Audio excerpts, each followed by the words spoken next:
my baby, my Valentine, yeah. Boy, now you done making my temperature that rise. If you leave me, I go die, I swear. You are like the oxygen I need. Hi guys, my name is Nonima Dikela. Welcome to the Noni M podcast.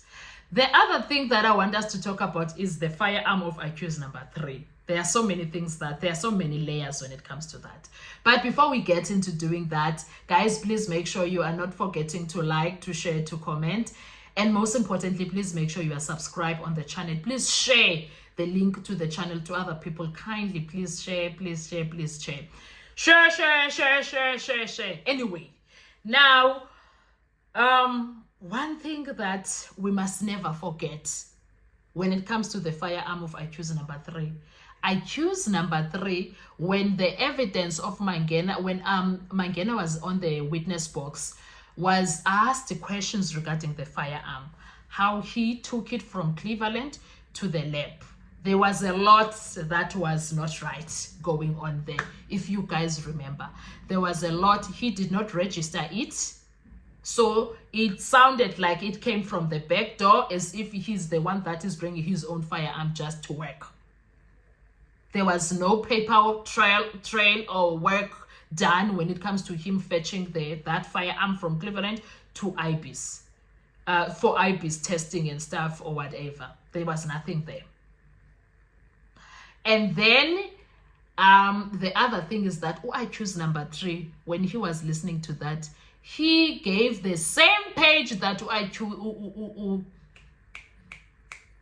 Umangena had. When these tests were done, this is the report that came out. I was given at the time by the guys that arrested me. I was given this report. Senzo Meyiwa case was the number 1 case that was tested in 2015. It was tested under this firearm because there was a circular that was sent out. I don't know if they call it a circular. There was communication that was sent out that every firearm that comes in, it must be checked if it links.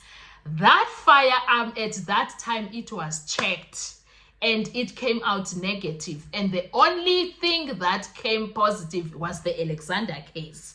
That is why the Cleveland case, it said Cleveland versus Alexander case. It's the same case. It's just that Mugai was arrested under Cleveland police station now.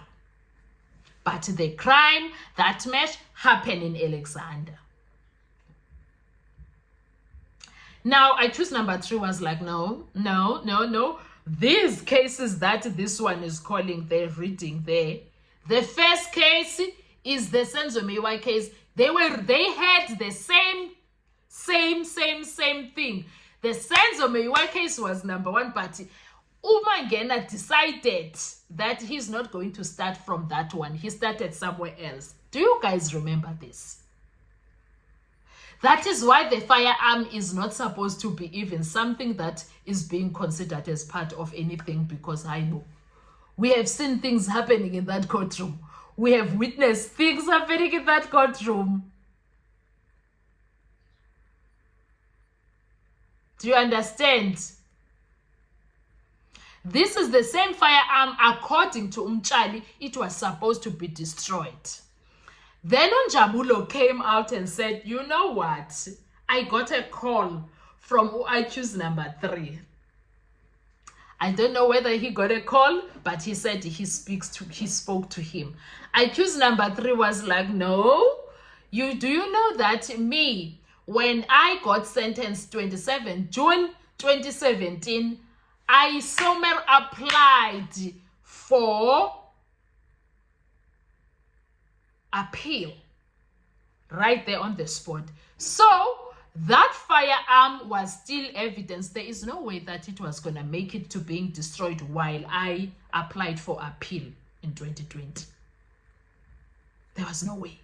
It doesn't make sense. Now, Umtali lona uyithatha phi lento yokuthi this firearm was going to get destroyed, guys. Ivelaphi from his boss, ne? Someone told him so. but it was never destroyed. There was a delay. Maybe the delay was because they find out that no, this firearm is is still under a case that is being appealed.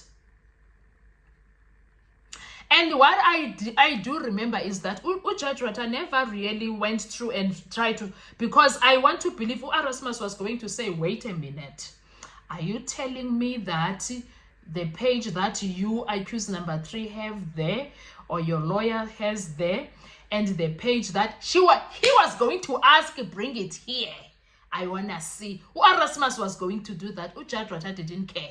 He didn't do that. Erasmus was going to say, give me that page. Give me that page. And then they were going to check and say, wait a minute, you said that, why did you start from the second case instead of the first one, Mangena? He was going to ask those questions to Judge Erasmus, but Judge Ratha did not. Judge Ratha did not, guys. My chair. Judge Ratha did not, guys. He did not ask those questions. He did not. Because those things were supposed to be things that he asked. He was not supposed to brush over that and act as if he did not hear that one. So as much as bad the firearm was unprocedurally handled,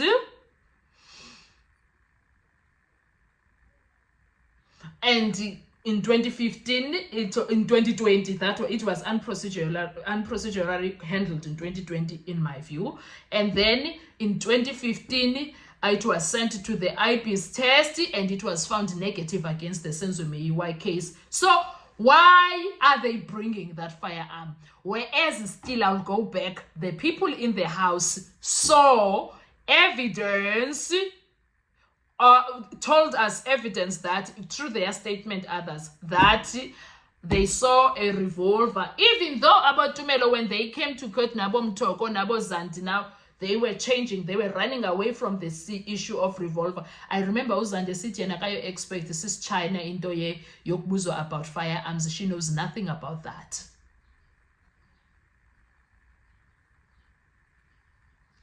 Kuningi, guys. Kuningi, guys. So I just want us to not forget those details.